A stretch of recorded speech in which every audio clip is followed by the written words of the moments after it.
Hello friends, कैसे हो।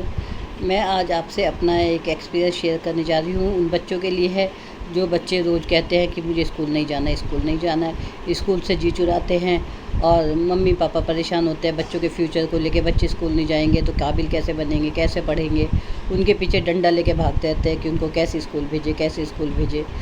तो ये मेरा बचपन का खुद का एक्सपीरियंस है। मैं खुद झेल चुकी हूँ, जो मैं आज आपके साथ अपने बचपन की एक घटना शेयर करने जा रही हूँ। हो सकता है मेरी वीडियो देखकर बच्चों को भी, आपके बच्चे प्रेरित हो और अपने बचपन की मैं बात आपको बताने जा रही हूँ। बात उस समय की है जब मैं यही कोई 3rd से 5th क्लास की होंगी। तो हम लोग सरकारी स्कूल में पढ़ते थे, जो कि दोपहर की शिफ्ट का होता था। तो दोपहर की शिफ्ट में धूप का टाइम होता है, आलस आता है, नींद आती है, तो बच्चे स्कूल जाना नहीं चाहते। जहाँ बहानेबाजी करते हैं, इस चक्कर में देर हो जाती है। मम्मी पापा ज़बरदस्ती देर में भेज देते हैं, इसलिए कि आगे से ही नकल आएगी, आगे से टाइम से उठेंगे, टाइम से तैयार होएंगे, जल्दी जाएंगे। तो यही सोच के मम्मी पापा ज़बरदस्ती भेज देते हैं। वही सब मेरे साथ भी हुआ। बचपन में क्या हुआ, एक बार मैं स्कूल नहीं जाना चाह रही थी, तो मैंने बहानेबाजी करके देर कर दी कि देर हो जाएगी, फिर छुट्टी हो जाएगी, कि इतनी देर सब क्या होगा, ठीक है। लेकिन मेरे देर करने का कुछ परिणाम उल्टा ही निकल गया। देर हो गई, फिर भी मुझे ज़बरदस्ती स्कूल भेज दिया गया, ठीक है। मैं स्कूल चली गई, रोती झीकती स्कूल गई।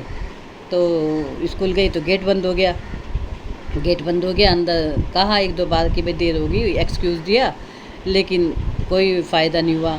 गेट नहीं खोला। अब बाहर खड़े रह गए। अब बाहर खड़े सोचते थे अब करें तो क्या करें, कहाँ जाएँ, घर जाएँ तो पिटाई पड़ेगी, और कहाँ सड़क पे घूमेंगे तो भी पिटाई पड़ेगी। कोई ना कोई जाके शिकायत कर देगा, तुम्हारे बच्चे वहाँ बैठे थे, तुम्हारे बच्चे सड़क पे घूम रहे थे। तो अब करें तो क्या करें, अच्छे फंस गए। तो अब उसमें मैंने समझ नहीं आया क्या करें। फिर सोचा, थोड़ा सा स्कूल के आसपास ही एक फ्रेंड का घर था।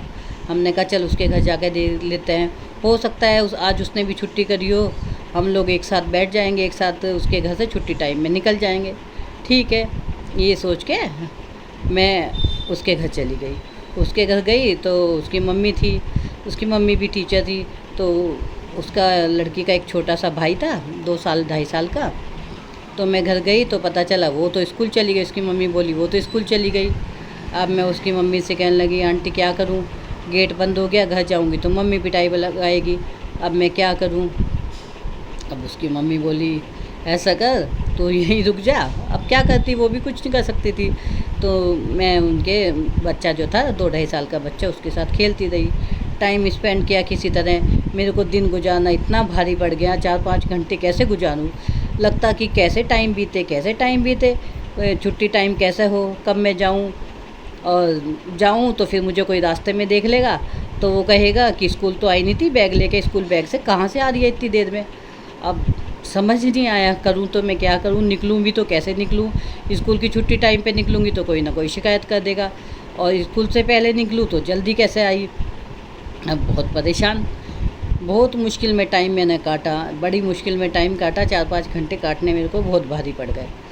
फिर मैंने सोचा स्कूल छुट्टी से पहले निकल जाती हूँ, क्योंकि कम से कम बच्चे नहीं मिलेंगे कोई, तो घर पे शिकायत नहीं होगी, ठीक है। तो क्या हुआ, हम इसको छुट्टी से 5 मिनट पहले अपना घर चले गए। मम्मी ने पूछा क्यों जल्दी आ गई। मम्मी थोड़ा पेट में दर्द था इसलिए जल्दी आ गए, थोड़े से जल्दी आ गए। चलो भाई 5-7 मिनट का तो चलता है, ठीक है। आ गए घर आ गए तो हमारी स्कूल की मैडम हमारे घर के सामने ही रहती थी, तो हम तो नॉर्मल हो गए। तो अगले दिन सुबह स्कूल का टाइम बेसमय, मतलब मैं इतनी ज़्यादा परेशान हुई थी पहले दिन कि मैं हमने अब ठान लिया था अब मैं छुट्टी नहीं करूँगी। भाई मैं पूरा दिन थक गई, इधर से इधर परेशान होते हुए, टेंशन से पूरा दिन टेंशन में बीत गया। आज समझ नहीं आया करूँ तो क्या करूँ, मैं इतनी परेशान। फिर उसके बाद मैंने ठान लिया था मैं छुट्टी नहीं करूँगी। अगले दिन सामने मैडम का घर था। मैडम आवाज़ लगा के कहने लगी कि अरे कल स्कूल नहीं गई थी, आज स्कूल भेज देना। मैंने मम्मी का ध्यान भटका दिया कि मम्मी बात ना सुने, कि अगर मम्मी बात सुन लेगी तो मेरी तो शामत आ जाएगी।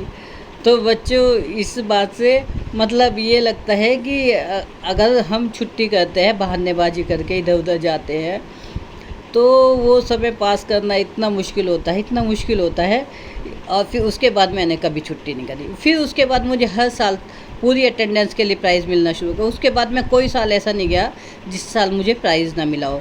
फुल अटेंडेंस का प्राइज़ मैं हर साल लाने लगी। उसके बाद सिर्फ 11th एक ऐसा साल गया है, 12th उसके बाद एक 12th ऐसा साल गया है जो मैंने फुल अटेंडेंस का प्राइज़ ना लिया हो। अब मैंने 5th क्लास से पूरी अटेंडेंस का प्राइज़ लिया है। वो एक घटना मेरे जीवन की ऐसी घटना थी जिसने मुझे सबक सिखा दिया, छुट्टी ना करने का पाठ पढ़ा दिया।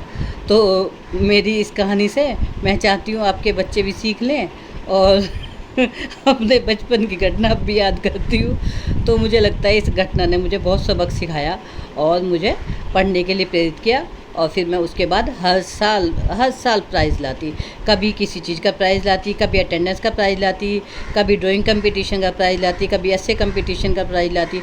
उसके बाद तो मेरी ज़िंदगी ऐसे चल गई, मैं प्राइज़ ही प्राइज़ लेके आने लगी। हर साल मुझे 1-2 प्राइज़ ज़रूर ही मिलने लगे। तो ऐसे ही मेरा बचपन का एक्सपीरियंस है। आप मेरे एक्सपीरियंस को सुने और फ़ायदा उठाएँ। आपके बच्चों को भी हो सकता है मेरी वीडियो देख के सबक मिले। धन्यवाद। और आपको मेरी वीडियो कैसी लगी कमेंट में मुझे बताएं और मेरे चैनल को सब्सक्राइब करें। धन्यवाद।